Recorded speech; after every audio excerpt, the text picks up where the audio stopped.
Fabulous.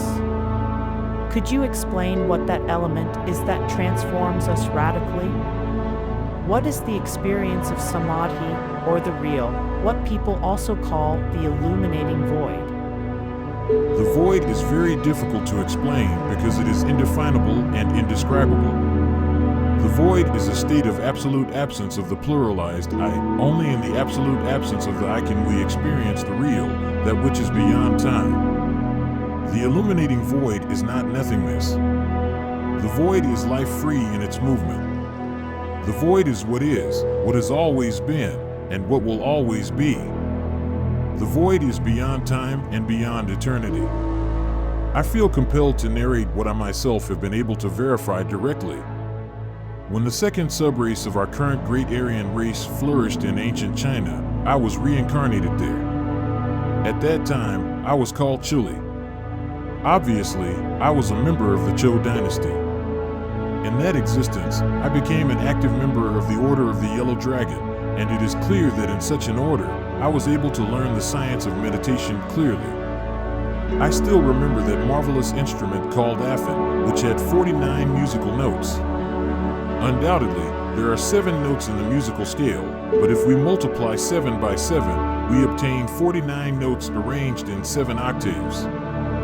We, the brothers, would gather in the meditation hall. We sat in the Oriental style with our legs crossed, placing our palms in such a way that the right hand rested on the left. We sat in a circle in the center of the hall.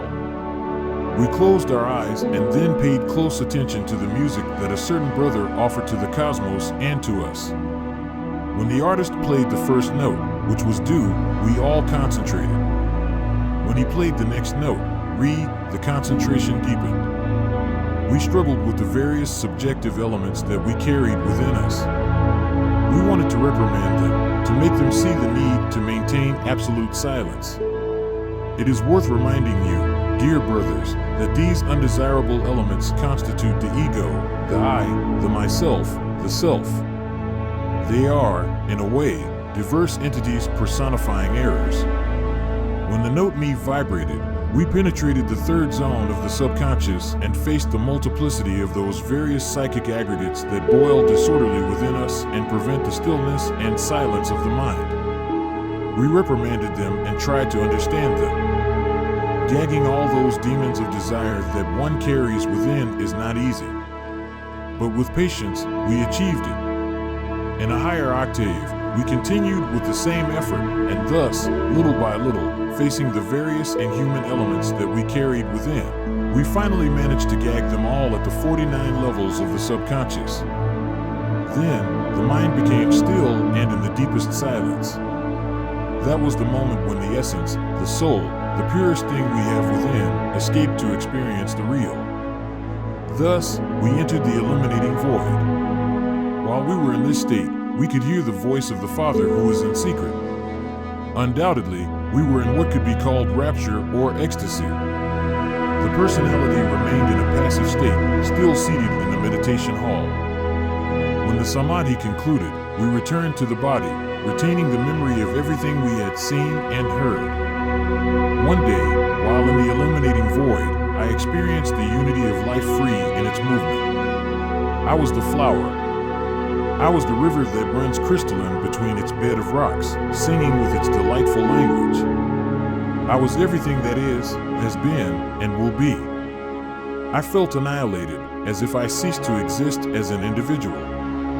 Obviously, I was filled with indescribable terror and returned to form. It is necessary to eliminate the I of fear, and this I is eliminated with the power of the Divine Mother Kundalini Shakti. First, it must be analyzed and understood, and then we invoke Devi Kundalini, our particular Divine Mother, so that she disintegrates the I of fear. The truth cannot be described. It cannot be explained. Each one must experience it for themselves through the technique of meditation. In the illuminating void, we experience the truth. That is an element that transforms us radically. One must persevere. One must be tenacious. Obviously, one must reach that experience through different degrees. The devotee will increasingly feel the intimate impulse of the being. They will have various more or less lucid experiences, and finally, one day, they will have the best of experiences, the direct experience of the great reality. Then, they will receive the Tao. Perseverance is indispensable. Daily, one must work deeply until achieving total triumph. The experience of truth through meditation is prodigious. If one has experienced the truth, one feels the strength to persevere in the work on oneself. When one has truly gone through such a mystical experience, they are different. Nothing can stop them in their longing for liberation. They will work tirelessly on themselves to achieve a radical, total, and definitive change.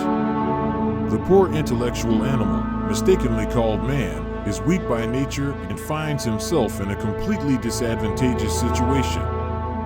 The ego is too strong, and the personality is terribly weak. Left alone, he can barely walk. He needs something to encourage him to work. He needs intimate support. This is only possible through meditation. Is there a suitable time to meditate, or can one meditate at any hour? Daily practice is necessary. At what hour? At the moment we feel the desire to do so, especially when we feel sleepy. Meditation without sleep destroys the brain. Sleep must always be used in combination with the technique of meditation, but a controlled sleep, a voluntary sleep. During meditation, keep your eyelids closed. Combine sleep with meditation in harmonious proportions. Never forget the law of balance. You truly need 150% sleep and 150% meditation. If we put more sleep than meditation, we fall into unconsciousness. If we do more meditation than sleep, we ruin the mind and brain.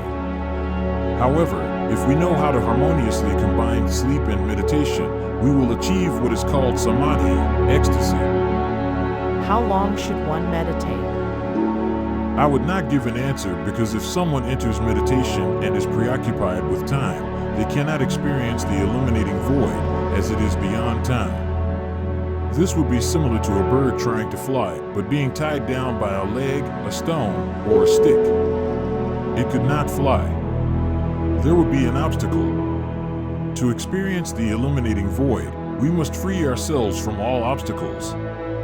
Meditation, therefore, must be deep, profound, and prolonged. The path of deep meditation requires much patience.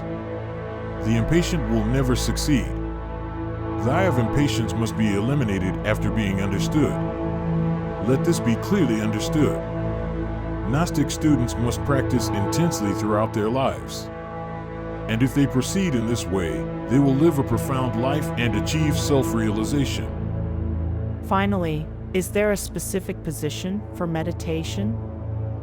In the Eastern world, much emphasis is placed on the Padmasana position with crossed legs, but not all Easterners meditate with crossed legs. For correct meditation, we can sit in a comfortable chair with our arms and legs fully relaxed. The body, in general, should be well relaxed.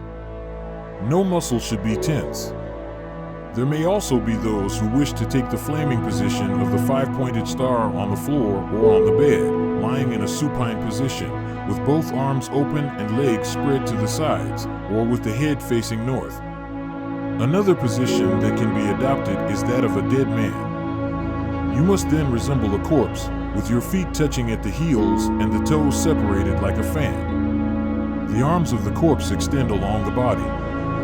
Each person is unique, and the only thing to do is to find the most comfortable position without adhering to any rule or pattern of asana or system. The position must allow the body to be comfortable. That is obvious. What is important is that the body is comfortable and that good meditation can be achieved.